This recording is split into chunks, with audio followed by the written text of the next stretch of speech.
दोस्तों, कुछ चेहरे ऐसे होते हैं जो जिंदगी भर हमारी यादों में बस जाते हैं और कुछ हंसी ऐसी होती है जो समय बीत जाने के बाद भी दिल में गूंजती रहती है।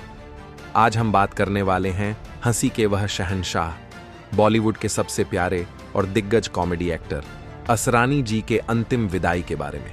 वह इंसान जिसने करोड़ों चेहरों पर मुस्कान बिखेरी, लेकिन एक दिन वही मुस्कान देने वाला सितारा खामोशी से हमेशा के लिए आसमान में खो गया।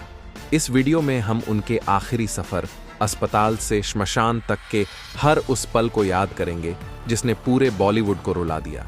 साथ ही नजर डालेंगे उनकी जिंदगी के उन सुनहरे पलों पर जिन्हें याद करते ही आज भी दिल खुश हो उठता है। दोस्तों, असरानी जी भले ही आज हमारे बीच नहीं हैं, लेकिन उनकी हंसी, उनका अंदाज और उनका प्यार हमेशा हमारे दिलों में जिंदा रहेगा। तो आइए हंसाने वाले इस महान कलाकार को हमारी तरफ से एक भावभीनी श्रद्धांजलि वीडियो को अंत तक जरूर देखें। शुरू करते हैं दोस्तों। असरानी जी का असली नाम गोवर्धन असरानी था और वह 1 जनवरी 1941 को राजस्थान के जयपुर में जन्मे थे। बचपन से पढ़ाई में उनका मन तो बहुत ज्यादा नहीं लगता था, लेकिन नाटक करने का जबरदस्त शौक था। स्कूल में व्हेनेवर कोई ड्रामा होता, असरानी सबसे पहले मंच पर पहुंच जाते और जैसे ही वे स्टेज पर आते, तालियों की गड़गड़ाहट थमने का नाम ही नहीं लेती थी। किसी को उस समय जरा भी अंदाजा नहीं था कि यही लड़का आगे चलकर बॉलीवुड की हंसी की पहचान बन जाएगा। जैसे जैसे वह आगे बढ़े, फिल्मों का शौक और भी गहरा होता गया और कॉलेज के बाद उन्होंने पुणे के film and television institute of India में दाखिला ले लिया। वहीं से उनकी असली फिल्मी जिंदगी की शुरुआत हुई। पढ़ाई पूरी करते ही असरानी मुंबई पहुंच गए और यहां छोटे छोटे रोल करके करियर की शुरुआत की। राजेश खन्ना, धर्मेंद्र, अमिताभ बच्चन जैसे बड़े बड़े कलाकारों के साथ काम करने का सौभाग्य मिला और असरानी ने अपने छोटे सेन रोल में भी ऐसी छाप छोड़ी कि इंडस्ट्री में सब उनके कायल हो गए। दोस्तों, असरानी जी ने अपने करियर में 350 से भी ज्यादा फिल्मों में काम किया और हर फिल्म में कुछ न कुछ अलग और यादगार देने की कोशिश की। चाहे शोले के मशहूर जेलर का वो डायलॉग हो, हम अंग्रेजों के जमाने के जेलर हैं, या फिर धमाल जैसी फिल्मों में उनका मस्ती से भरा किरदार, हर बार उन्होंने हंसाने के साथ साथ लोगों के दिल भी जीत लिए। लेकिन अब बात करते हैं उस दुखद पल की जब पूरे इंडस्ट्री को झटका लगा। पिछले कुछ महीनों से असरानी जी की तबीयत ठीक नहीं चल रही थी। उम्र का असर उनके शरीर पर साफ नजर आने लगा था। उन्हें सांस लेने में काफी दिक्कत रहती थी और फेफड़ों में पानी भरने की समस्या भी सामने आई। इसी वजह से उनके परिवार द्वारा उन्हें मुंबई के जुहू इलाके के भारतीय आरोग्य निधि अस्पताल में भर्ती करवाया गया। डॉक्टर लगातार इलाज कर रहे थे, लेकिन हालात में खास सुधार नहीं हो रहा था। 20 अक्टूबर 2025 की दोपहर उनकी तबीयत अचानक बिगड़ गई और थोड़ी ही देर में उन्होंने इस दुनिया को अलविदा कह दिया। खबर मिलते ही पूरे बॉलीवुड में मातम छा गया। जिस शख्स ने पूरे जीवन हंसाया, वही इंसान आज सबको रुला गया।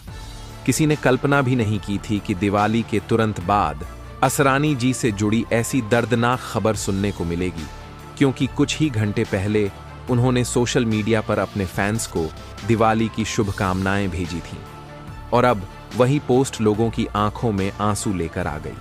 उनके निधन के बाद अस्पताल से उनका पार्थिव शरीर उनके जुहू वाले घर लाया गया, जहां परिवार और करीबी लोग मौजूद थे। जब असरानी जी को घर लाया गया तो उनके घर के बाहर धीरे धीरे लोगों की भीड़ जमा होने लगी। हर चेहरे पर गहरी उदासी थी और किसी को यकीन ही नहीं हो रहा था कि वो असरानी, जो हमेशा मुस्कुराते नजर आते थे, आज चुपचाप शांत लेटे हुए हैं। मीडिया भी वहां पहुंच गई थी, लेकिन परिवार ने सभी से विनम्रता से थोड़ी दूरी बनाए रखने की अपील की, क्योंकि खुद असरानी जी चाहते थे कि उनकी विदाई पूरी सादगी से हो। उनकी पत्नी कोमल असरानी, जो खुद भी एक्ट्रेस रही हैं, लगातार रो रही थीं और यही कहती जा रही थीं कि उन्होंने कभी सोचा ही नहीं था कि यह दिन इतनी जल्दी आ जाएगा। उनके बेटे और परिवार के अन्य सदस्य उनके पार्थिव शरीर के पास बैठकर गम में डूबे हुए थे। वहां का माहौल शब्दों में समझाना बहुत मुश्किल था। पूरे घर में सिर्फ एक भारी सी खामोशी फैली हुई थी। जब उन्हें श्मशान घाट ले जाने का समय आया तो परिवार ने सफेद फूलों से सजाई गई एक साधारण सी एम्बुलेंस में असरानी जी को रखा। ना कोई बैंड बाजा, ना कोई शोर, बस परिवार के लोग और कुछ करीबी साथी। मुंबई के सांता क्रूज श्मशान घाट तक का सफर बेहद भावुक था। रास्ते में गाड़ियां रुक रुक कर उन्हें श्रद्धांजलि देती रहीं। कुछ हाथ जोड़कर चुप खड़े थे तो कुछ की आंखों में आंसू छलक उठे थे। श्मशान घाट पर पहले से ही उनके पुराने साथी कलाकार मौजूद थे। जॉनी लीवर, परेश रावल की कुंतल सानिया और कई ऐसे लोग जिन्होंने उनके साथ वर्षों तक काम किया था। किसी की आंखों में आंसू थे तो किसी के गले से आवाज तक नहीं निकल पा रही थी। वहां मौजूद कई लोगों ने यही कहा कि उन्होंने बॉलीवुड के हंसी के एक असली राजा को खो दिया है। चारों तरफ सिर्फ सफेद फूल दिखाई दे रहे थे और शोर शराबे की जगह एक शांत और भावुक सा माहौल छाया हुआ था। जैसे ही अंतिम संस्कार की प्रक्रिया शुरू हुई, हर शख्स अपनी अपनी यादों में खो गया। किसी ने बताया कि असरानी जी सेट पर हमेशा सबसे पहले पहुंचते थे और सबको हंसा हंसाकर माहौल हल्का कर देते थे। किसी ने कहा कि वह इतने ही विनम्र व्यक्ति थे कि कभी किसी से तेज या ऊंची आवाज में बात तक करते नहीं देखे गए। कई लोग यही बताते रहे कि उन्होंने अपने जीवन में कभी किसी की बुराई नहीं की, बस मुस्कुराकर सबका स्वागत करना उनकी फितरत थी। उनके मैनेजर ने भी वहां मौजूद सभी के सामने बताया कि अपने आखिरी दिनों में असरानी जी बहुत शांत रहते थे। अक्सर कहा करते थे कि जिंदगी बहुत खूबसूरत है, बस इसे हंसते हुए जीना चाहिए। आखिरी दिनों में भी वह अपने पुराने दोस्तों से फोन पर बातचीत करते रहते थे और कहते थे, अब थोड़ा आराम करने का समय है। जब उनकी चिता को अग्नि दी गई तो हर आंख नम हो गई। ऐसा महसूस हुआ जैसे हंसी का एक पूरा युग आज राख में तब्दील हो गया हो। उनकी पत्नी और बेटे ने जब अंतिम बार दर्शन किया तो भावनाएं और भी गहरी हो गईं। वहां बस यही आवाज सुनाई दे रही थी, असरानी जैसा इंसान फिर नहीं आएगा।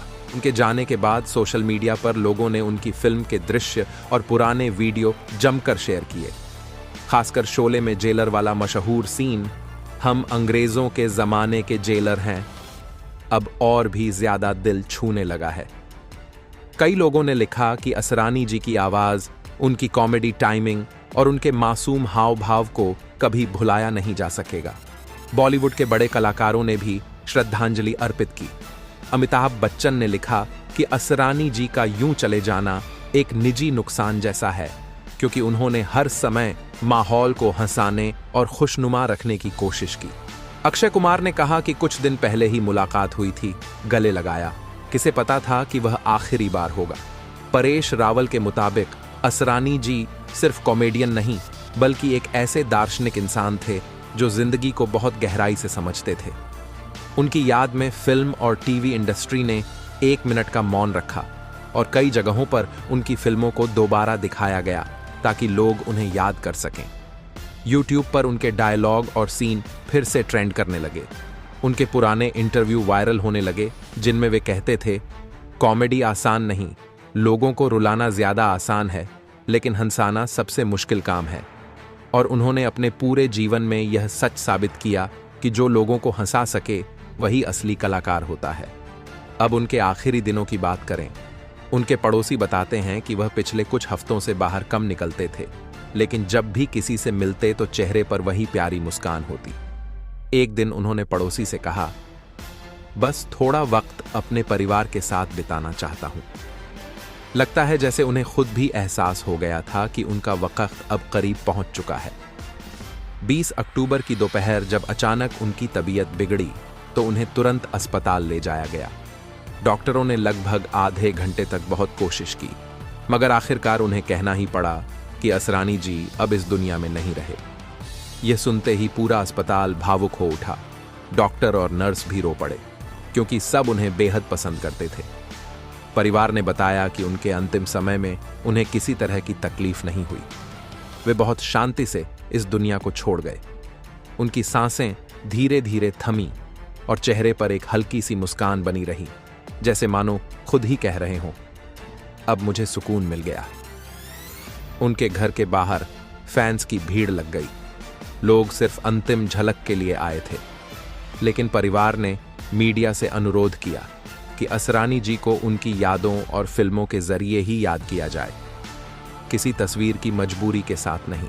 दोस्तों, असरानी जी ने अपने करियर में जो हंसी दी, उसे आने वाले 100 साल भी शायद ही कोई भुला सके। उनके संवाद, उनका अंदाज और उनका प्यारा सा सरल चेहरा आज भी करोड़ों दिलों में बसता है। वह सिर्फ एक अभिनेता नहीं, बल्कि एक याद बन चुके हैं। कई नए कलाकारों ने कहा कि उन्होंने असरानी जी से सीखा कि चाहे नाम कितना भी बड़ा क्यों ना हो, जमीन से जुड़े रहना ही असल इंसानियत है। शायद इसीलिए हर इंसान उन्हें पसंद करता था, उनसे जुड़ा महसूस करता था। दोस्तों, जब किसी कलाकार का अंत होता है तो वह सिर्फ एक इंसान का अंत नहीं होता, बल्कि एक पूरे युग का अंत होता है। असरानी जी के साथ भी ऐसा ही हुआ। हंसी का एक दौर समाप्त हो गया, लेकिन उनकी मुस्कान, वो हमेशा हमारी यादों में जिंदा रहेगी। असरानी जी की जिंदगी हमें यही सिखाती है कि मुस्कुराना कभी मत छोड़ो, चाहे कितना भी कठिन समय क्यों ना हो, क्योंकि मुस्कान ही इंसान को अमर बनाती है। और असरानी जी भी अपनी हंसी के दम पर हमेशा अमर रहेंगे। उनके अंतिम संस्कार के बाद उनके घर में शांति पाठ आयोजित किया गया, जहां उनके करीबी रिश्तेदार और मित्र पहुंचे। सबने मिलकर उनकी आत्मा की शांति के लिए प्रार्थना की और बैठकर पुराने किस्से सुनाए। कोई बता रहा था कि कैसे शूटिंग के दौरान वह हर किसी को हंसाने का बहाना ढूंढ लेते थे। कोई कह रहा था कि उन्होंने कैसे अपने बेटे के साथ समय बिताया। हर कोई उनके बारे में सिर्फ और सिर्फ अच्छा ही कह रहा था। शाम को उनके घर के बाहर लोगों ने मोमबत्तियां जलाईं, फूल चढ़ाए और यह स्वीकार किया कि असरानी जी के निधन के बाद एक खालीपन छूट गया है, जिसे शायद कभी नहीं भरा जा सकेगा। दोस्तों, असरानी जी भले ही आज इस दुनिया में नहीं हैं, लेकिन वे हमेशा जिंदा रहेंगे, हमारी फिल्मों में, हमारी हंसी में और उन मुस्कानों में जो आज भी उनकी वजह से किसी के चेहरे पर खिलती हैं। तो दोस्तों, आज के इस वीडियो में बस इतना ही। आप हमें कमेंट में यह जरूर बताएं, आपको असरानी जी की कौन सी फिल्म या वीडियो सबसे ज्यादा पसंद है।